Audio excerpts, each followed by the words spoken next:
Aloha and welcome to another episode of Sustainable Hawaii. I'm your host, Hunter Heaivilin, and today we'll be talking about Refuseniks, the state of waste in the state. And we're joined by Nicole Chatterson, the RISE program manager over with Kupu Hawaii.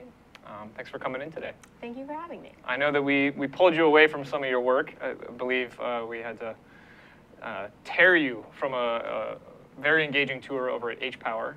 Yes. My understanding. So very, very apt to what we're discussing today. And so wanted to kind of contextualize today's discussion, that sort of notion of refuseniks, not necessarily the sort of anti-state folks, but when we're talking about refuse and those of us that are involved or have been involved with waste management in the state and sort of the approach that is often contrary to what's at least being offered up by our county. So with RISE, what's your role there? So I am a program manager at RISE, and I serve dual roles. Part of what I do is I work with college students or recent grads who want to enter the green workforce. So there's that hat, and then there's the hat of engaging in different sustainability projects that are going to further our state goals. And my topic of interest is waste, so I primarily try and seek out projects addressing waste in general. And so RISE being an acronym for? It is no longer an acronym Was it no for longer anything. I did not know that. It's just one of Kupu's 4 programs. All right. I'm learning new things. Yes. All right. And so waste as a focus, how did you get into that? Or what drove you to be interested in such a ever sexy topic? Yes. So I grew up in a little desert community in California, and people used the space I grew up in as a dump. Some of my most memorable moments were hiking outside and coming across like giant refrigerators and tires and beds, and so that kind of sat with me, and I didn't like it.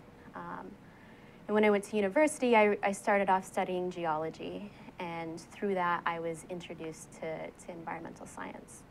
And I didn't know, that's such a broad field, and I had no idea where I really wanted to specialize. And a job sort of landed on my lap with a group called Algalita Marine Research Foundation. And that sort of opened my world to single-use plastics, and tied back to sort of my memories of youth and littering and seeing trash everywhere. And I saw a chance to change that. So I started off focusing specifically on marine pollution, which began in the office, and I was doing a lot of the outreach and for Algalita, and then eventually they let me onto the research ship, and I cruised around with them and took samples of the North Pacific Gyre, which has sort of become infamous as this trash island twice the size of Texas.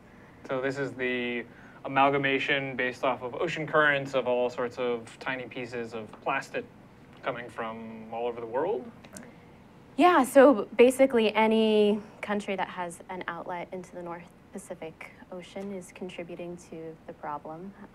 And since the time that I was with Algalita, they've partnered with other groups like 5 Gyres, Pangea Explorations, to sample. There's 5 world gyres. So they've visited all of them by this point, and every sample they've taken has shown up with some amount of plastic in it.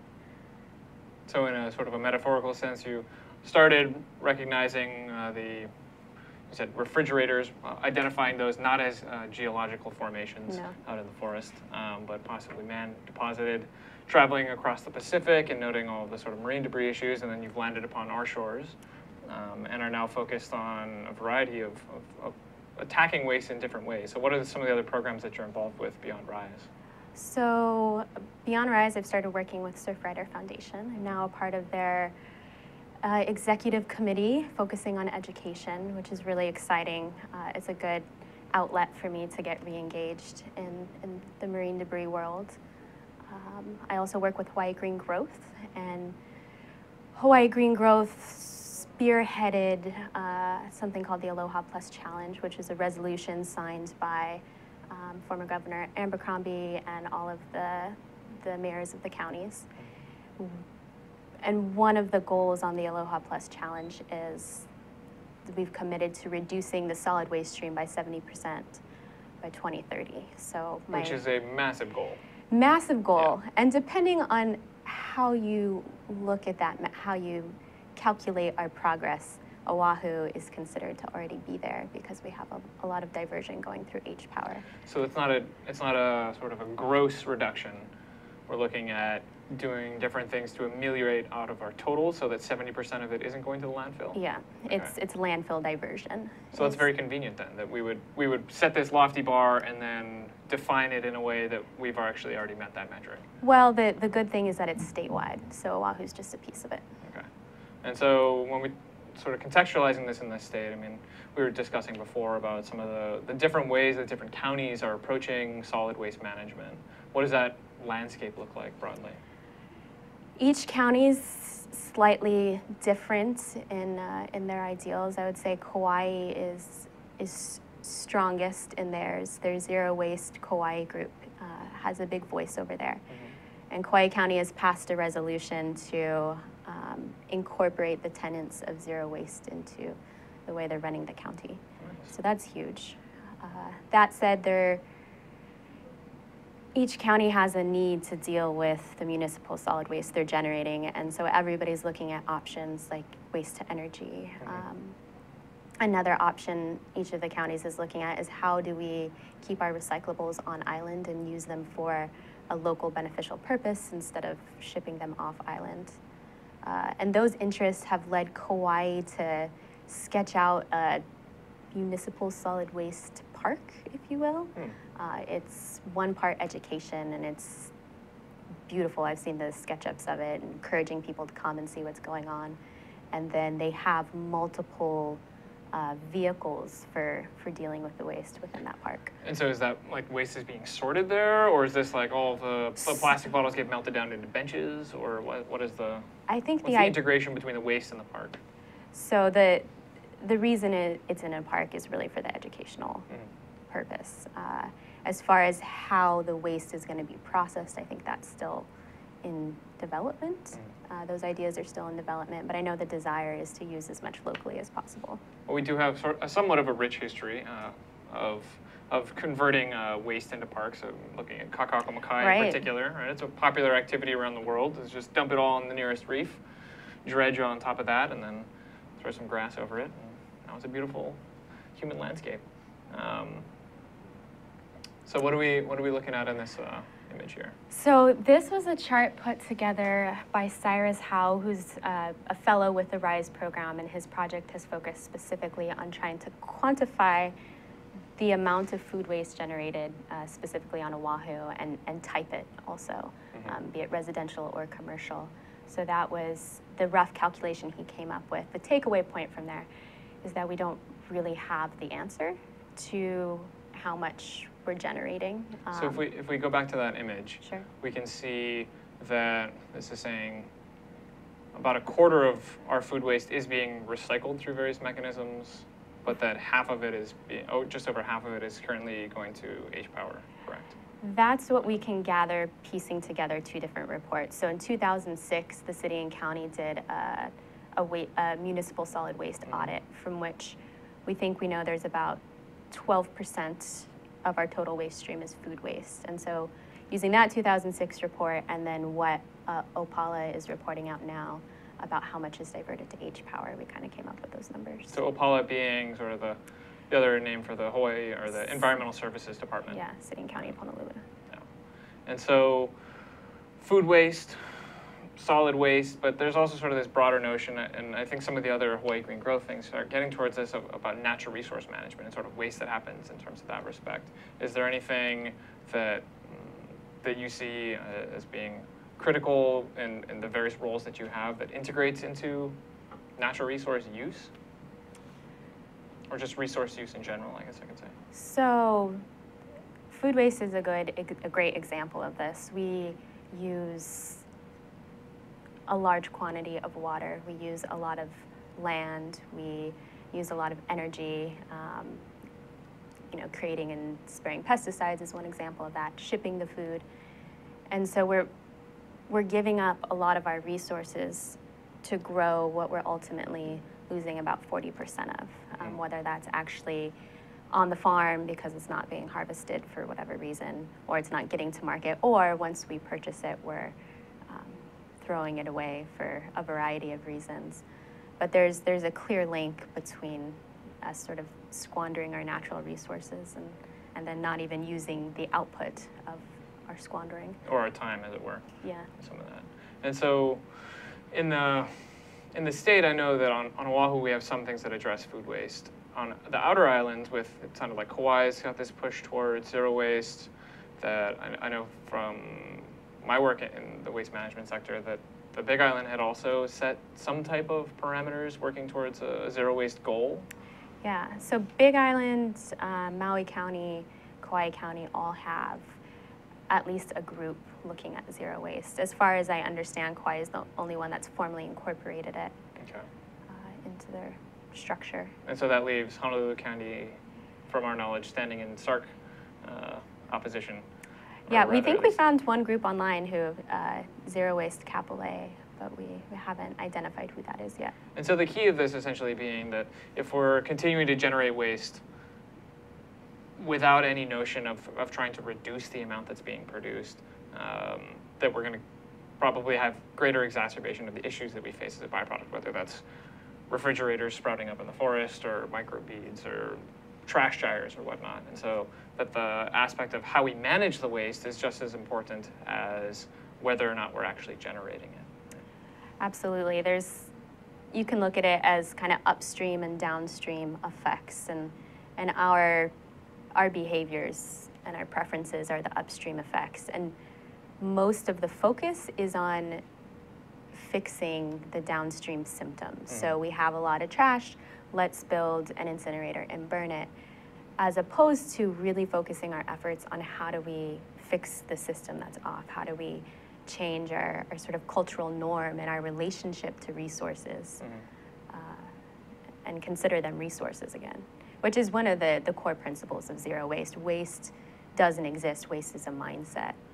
It's a choice, and that everything is actually a resource. And so that's sort of borrowing from the notion, or systems ecology and whatnot, where the waste or the byproduct of one aspect of a system becomes the food or the inputs of another part of the system, whether that's and that can be applied, from actually designing ecosystems or interactions between biological species, but also between industries, for example, with the tailings from this factory process become the input for another one.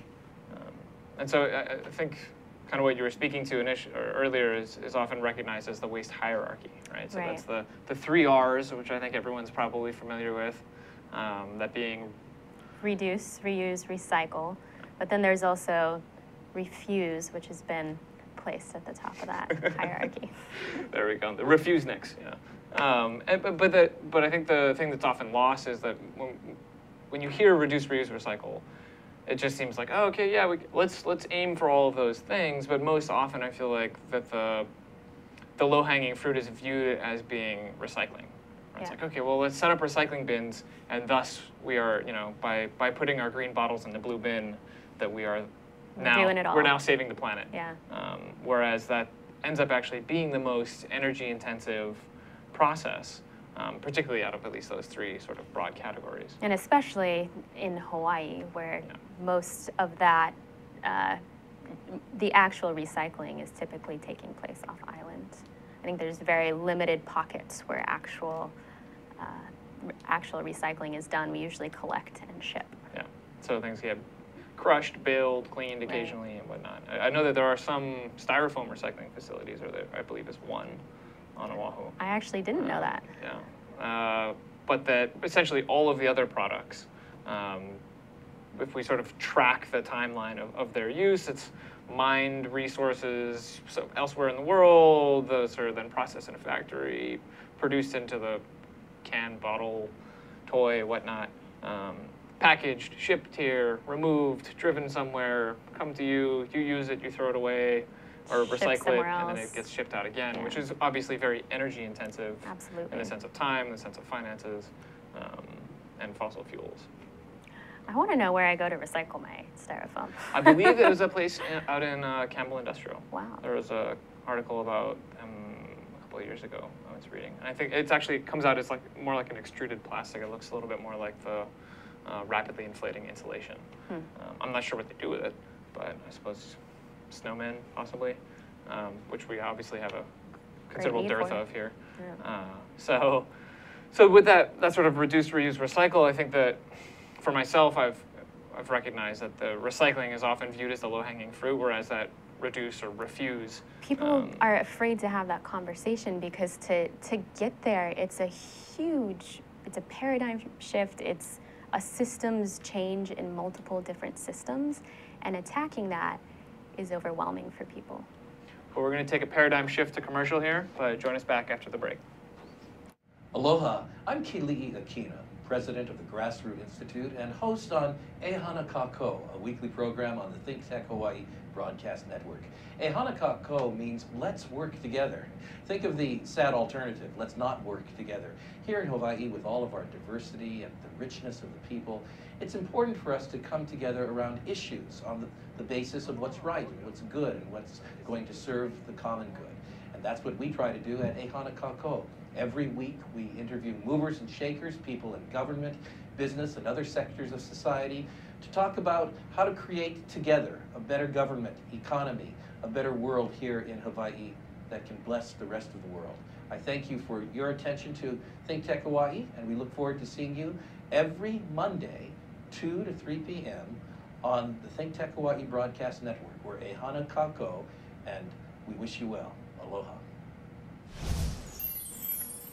All right, aloha, and welcome back to Sustainable Hawaii. I'm your host, Hunter Heaivilin, and we are fortunately still joined today by Nicole Chatterson, the program manager with RISE. And so we were just talking about sort of that intellectual shift that often predicates recognizing or acting in a manner wherein sort of reduction or refusal of the generation of waste becomes integrated into one's lifestyle. And I know that some of your work with Kupu or with RISE is involved with that sort of behavior shift, right? So what are the sort of framing aspects of the RISE program as it relates to waste? So I guess I can speak a little bit to the projects that we've undertaken that address that. Primarily, so the EPA, Environmental Protection Agency, has spent quite a bit of time piloting behavior change tools on the topic of food waste. There's a residential food waste reduction campaign called Food Too Good to Waste. And as a part of their effort to pilot these tools, RISE took on our own little mini campaign. We partnered up with Kanu, which is another local sustainability and community-oriented nonprofit. And we did a series of Facebook messages to the Kanu contingent. They have a following of about 20,000 people, I believe. And we gave tips about, don't put your avocados next to your bananas because it causes... Ethylene gas gets released and they ripen faster. I'm glad you understand it. And we sort of gauged which ones were best received, and that was our little contribution there.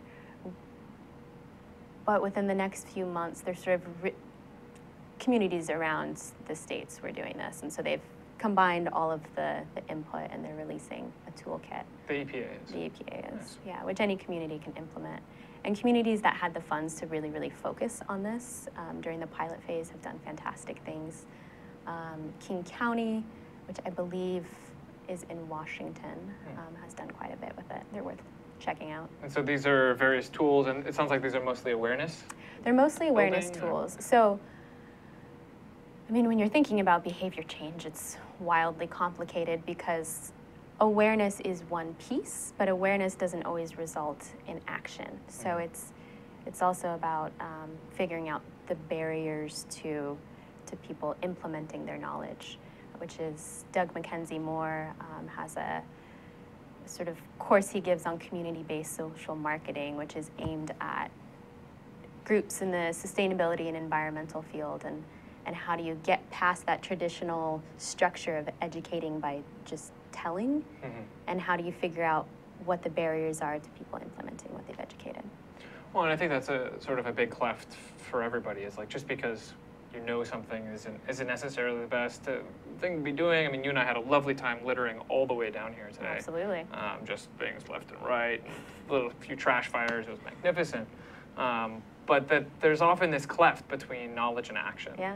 And so the policy often ends up being a pretty effective tool, in some instances at least, towards driving sort of the homo economicus behavioral aspects of culture at large. Yeah. So what are some of the policy things that are in place this session that you or your organizations are sort of paying attention to in the waste realm? So Surfrider has quite a few bills they're following. One is focusing on microbeads. So microbeads are a form that basically it's teeny tiny little pieces of plastic that have been put into various, typically they're self-care beauty products. Mm-hmm. A lot of facial scrubs use them. So it's banning those. Softer than rocks. Softer than rocks, yes. Banning those in Hawaii. Another one is trying to get rid of styrofoam.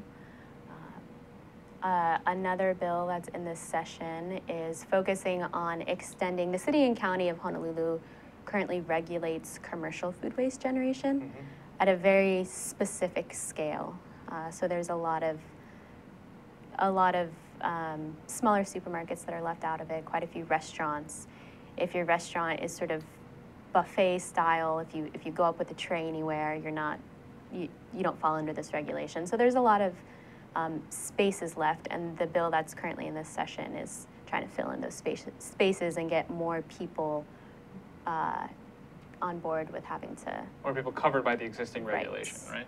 I know from my work with schools and waste management, which is where a fair bit of at least the food waste aspect of my work has been involved, is that most, if not all, school cafeterias fit through that loophole in the existing regulation, where because the students, or in the case of restaurants would be customers, are coming up with their plate, taking their food and walking away, that they're then exempted from any need to recapture that amount of food waste. Whereas if there were restaurants of similar seating areas, that they would then, if they're doing busing, that they would have to divert all that food waste, which would then go to entities like, say, EcoFeed on this island, which goes to pig farms and turns into delicious local Kahlua pig. And it's interesting because so RISE has worked a little bit inside the schools, working with Mindy Jaffe and her group out of Pearl City High School. And the amount of food waste coming off of our campuses is huge. So it really would be to our benefit to sort of encourage them to recycle. I think on average, there's a pound of food waste per student per week, which is significant. Yeah. From my work doing waste management with a number of schools, I would say that seems about fair. Yeah. But I do know that, as we were talking about the differences between counties before, that the food waste at schools on this island tends to be much higher than food waste on some of the outer islands. So for example, when we're considering options to reduce the hauling frequency and thereby the cost to the school, that the thing that was brought up was, well, there's so much food waste going in there, so we have to haul it every day, whereas on outer islands, because there's less food waste, that the hauling frequency from the dumpsters on campus is actually less. So through projects like what Mindy was doing and what we've been doing over with the greenhouse in Paoa, trying to devise opportunities to divert that food waste into compost production on campus, to build school gardens and then have the kids eat that, because a lot of studies have shown that, lo and behold, if you grow it, you're more apt to eat it, even if it's a radish. And my non-empirical studies in school gardens have also borne that to be true. Mindy's group at Pearl City High, I think, had achieved almost 100% food waste diversion rate. It was like 99 point something. And she's using multiple methods, black soldier flies and compost piles and worm bins. And it was a really successful model while it was running. Well, and I think that sort of highlights that when we're talking about addressing food waste, that this can be done through a variety of different mechanisms, right? So the reduction aspect is key. Which is, for the most part, it seemed, the feedback we're getting from the campuses is that the nutritional requirements imposed at the federal level that are requiring them to give these certain portion sizes that the kids just don't want to eat. Yes. And so because of the regulations in place, there has to be sort of an equitability between what shows up on every kid's plate. And then in some instances, you might have the first grader and the fourth grader being served the same amount of food. Right. Which, I mean, I've granted seen some first graders that are fairly, should be playing basketball. But it doesn't it's not one size fits all. And so as a byproduct, the way the system is designed for equitability doesn't necessarily mean that it's optimized for reducing the amount of waste that's generated. So at least fortunately in the case of food waste, as we can kind of see in this hierarchy, that there are a lot of opportunities that we have to reincorporate it. So maybe explain this to us here. Sure. So at the top is source reduction, creating less food waste in the first place, which again is the place where I think as a culture we're less apt to work, less focused on working in. And then feeding hungry people. So there's a group on Oahu called Aloha Harvest, and they're repurposing quality food to hungry families, which is great. So it can be, it's always pre-consumer food waste, so before it's touched a plate. And then feeding animals, so that would be piggeries. I guess you could consider vermicomposting feeding animals. Oh. Biological inputs. Right. And so I know some of the larger grocery stores and whatnot here have programs that allow farmers to go and pick up food scraps and then give to their beasts. Which is something that's come out of that city and county regulation, which is great. Nice. And so that's on the food waste end. Marine waste, so you were talking styrofoam, microbeads, more broadly. So these are both two sort of acute aspects. When we're talking about reducing the amount of waste overall that's generated, are there things in place that are looking at that, at least at our county level, or things that have been demonstrated to be effective? And I know there's the bag bans that are coming up, but what's the status in terms of actually sort of quantifying or addressing a source reduction at a county level? So at a county level, specifically on Oahu, in my opinion, our first step should be doing another waste characterization study. So we haven't done one since 2006, and there's a bill in session right now that would provide funding to Department of Health to conduct another waste characterization study. So I think figuring out where we're doing the worst and targeting our energy on sort of the biggest piece of that pie would be a great first step. And as far as overarching programs to reduce our general input of waste, I would say there aren't really any. Topically, it's happening a little bit, like the bag bans. Hawaii is actually the first state that has every county currently with a bag ban, which is exciting. And ours is supposed to go in Honolulu County. I think it goes into effect in July. June or July. Yeah. And so with sort of these broad stroke approaches, bag ban, magnificent that that's happening, but how do we begin to transition? I mean, are the awareness campaigns generally sufficient for implementing change, or like, do you see any avenues forward that could really begin addressing some of these things? I think that we could be doing a lot of things differently with education. This conversation has been happening for a while now about sort of the need for sustainability and the value of natural resources and conservation. And the rate at which we're moving on that is much slower than we need to. So I would argue that there's something that needs to shift. What exactly that is, I don't know. I think a piece of it does lie in the thought behind community-based social marketing and figuring out more than just giving people information. It's what are the barriers to their action, which is, psychology, and it goes a lot deeper than what we've been doing.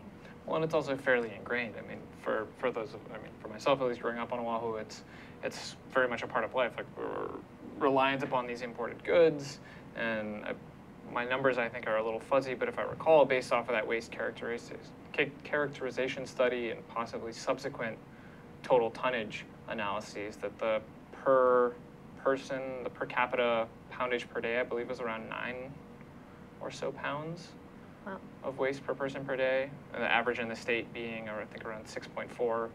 I ran all these numbers a few years ago, so they're probably no longer exact. So 9 pounds per person per day in Honolulu County. Whew. And that includes all industry, right? So all the things that all the packaging that's involved with just getting things safely to here, and the construction waste and whatnot. And then at a state level, I think it was around 6.4, and for the country was 4.8. Right, so we're talking about being just about double the national average of waste on our shoulders.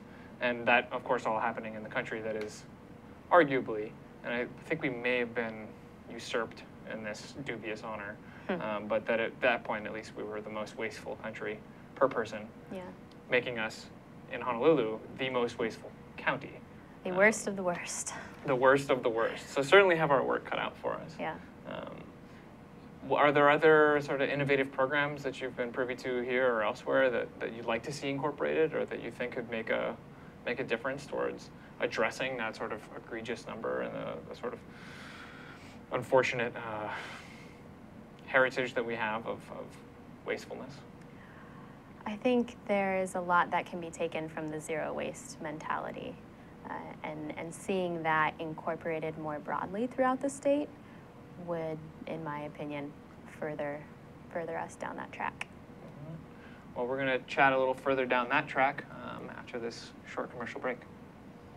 Hi, aloha. My name is Chris Leatham, and I host a show called The Economy and You.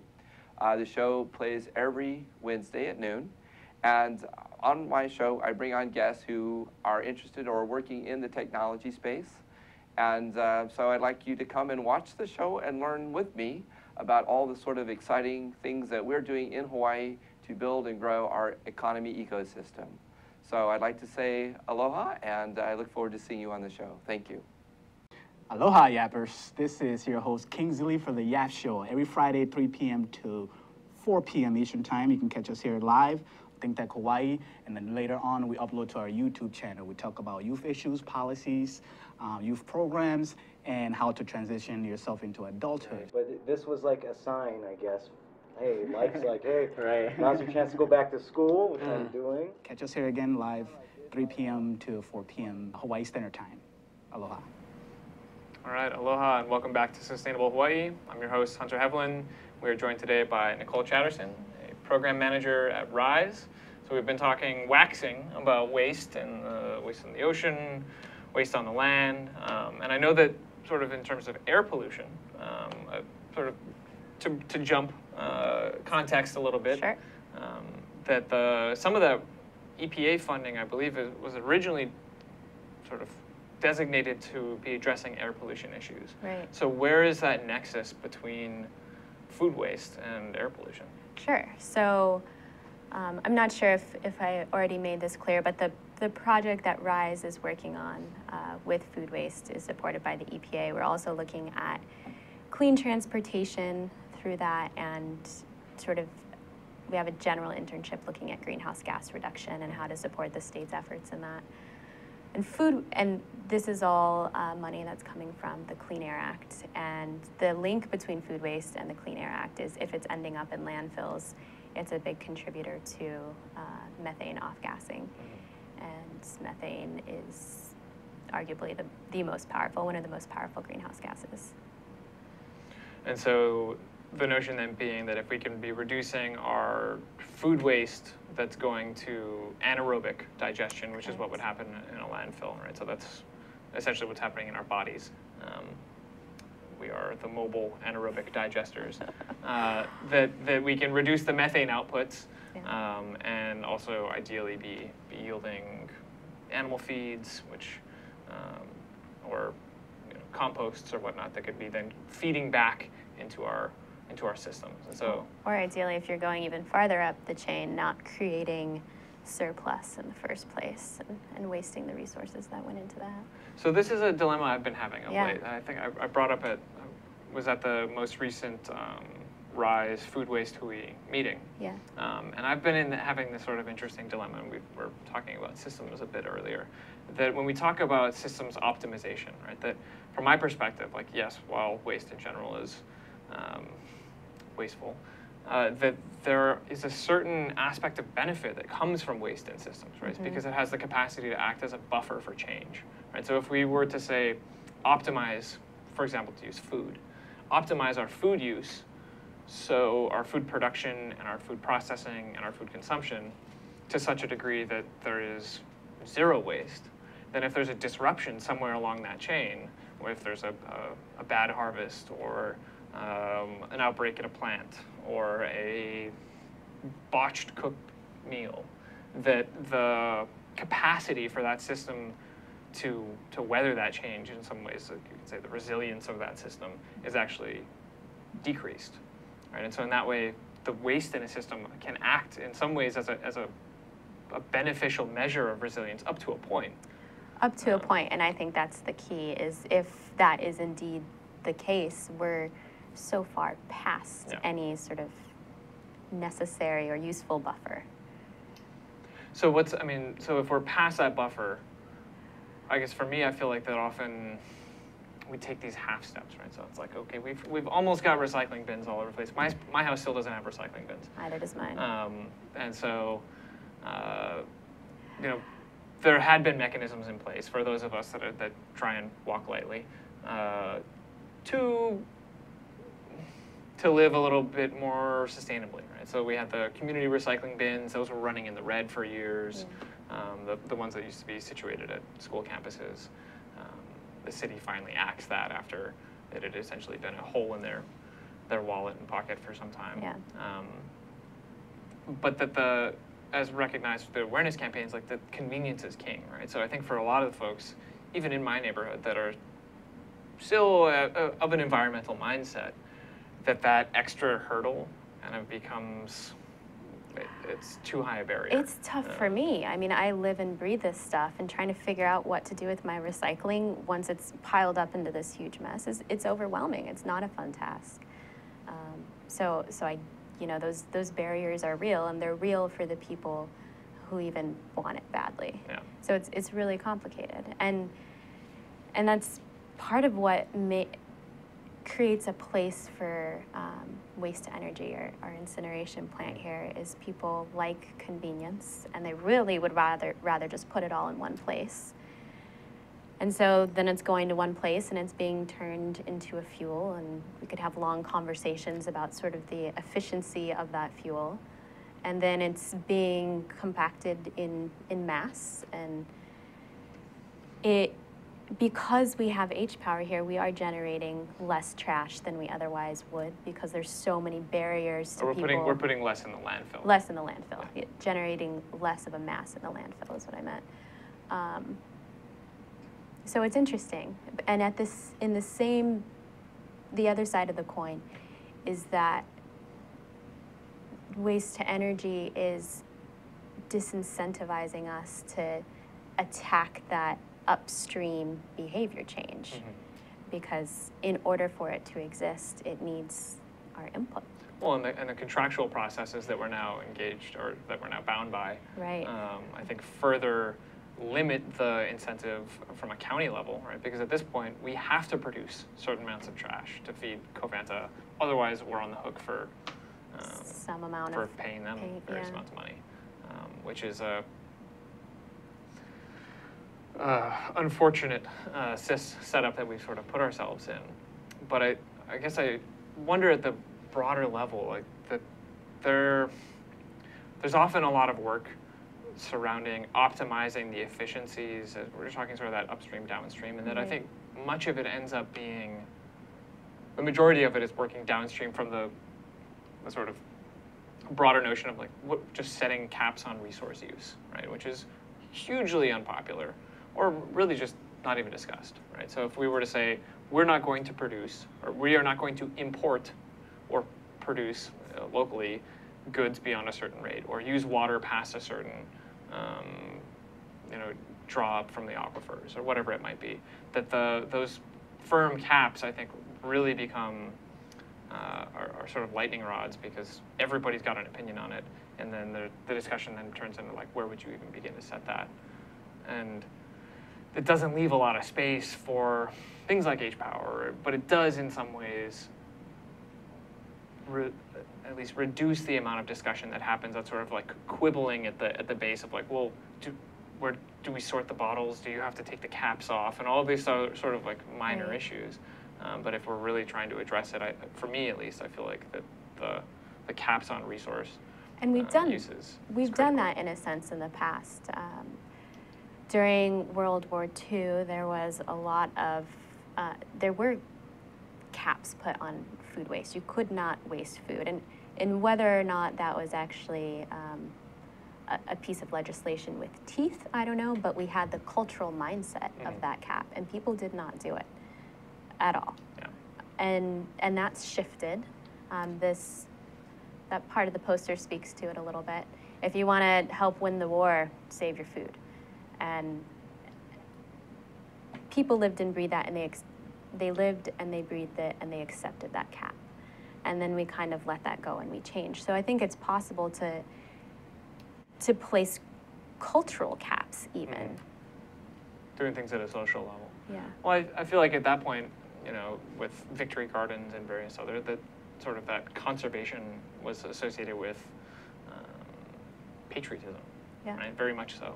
Whereas nowadays, I think we've gone through a long period of conspicuous consumption, and are just beginning to edge in towards, at least in some circles, where there's this conspicuous conservation, right? So Right. now everything it's like greenwashing, and everything is sustainable, self-sustainable even, whatever that means. And that ideally we can begin sort of that, as you mentioned, brought up earlier, sort of like some type of paradigm shift away from this notion that the mechanism by which we can achieve happiness at a personal or societal level is by ever increasing the throughput of materials in our economy Right. and in our lives. And until It's just saying that, it's really overwhelming, right? That's a big. it's a big thing, and it certainly won't fit on a bill, Right. and it's difficult to put in your shopping bag, whether or not it's a plastic or reusable or whatever it might be. But I feel like some of those bigger issues are really kind of for me at least, get closest to the heart of sort of waste management in general. Yeah, me too. And I think that the little steps that we're needing to take to encourage that paradigm shift are happening, but they're happening at a rate that's way too slow for the point we're at as a global culture. Well, and I know that it's also particularly difficult. I mean, just the simple example of having a recycling bin that's accessible. I spent a few years working towards zero waste in my life, about 5 years of various resolutions and actions, and found that in the absence of operating within a society or a culture that's like also working towards those goals, that it becomes pretty close to impossible to really achieve that particularly in an urban setting. And I wasn't interested in hermitage, even though there is a certain aspect of sort of asceticism attached to it, where it is this sort of self-denial of further consumption for the reasons of these broader goals of sustaining life on the earth. Which is an important thing to explore as a human, and I think a little drop of that is what we need to be putting into our culture. So what forms, what things do you see out there today that sort of inspire you towards that, or that you see as sort of like beacons of opportunity? There are a few folks out there. I know Beth Terry's one of them, and there's a handful of others who have chosen an amount of time and gone waste-free, similar to what you tried to do.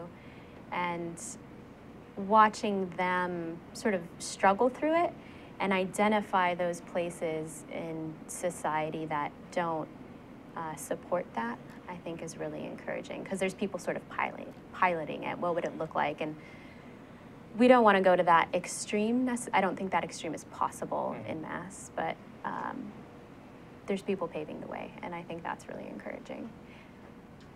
Cool. Well, thank you for being one of those paving the way, and thank you for joining us today.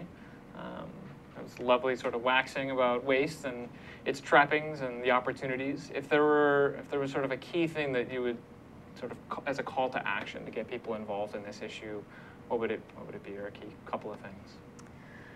I would encourage that we start teaching more systems thinking, because it's a systems issue, and we're continuing to approach it from a Band-Aid angle. Mm-hmm. And I would encourage people to just explore one tiny piece of self-denial, whether that's, I'm just not going to take this straw with my cup of to-go coffee, or what have you. One tiny thing, and see what it feels like, and see if it's actually as challenging as you first imagined. I like that. One very simple bit and Teeny one very tiny. broad concept. Yeah. Well, thanks again for joining us. Thank you for having me. Once again, Nicole Chatterson, RISE Program Manager.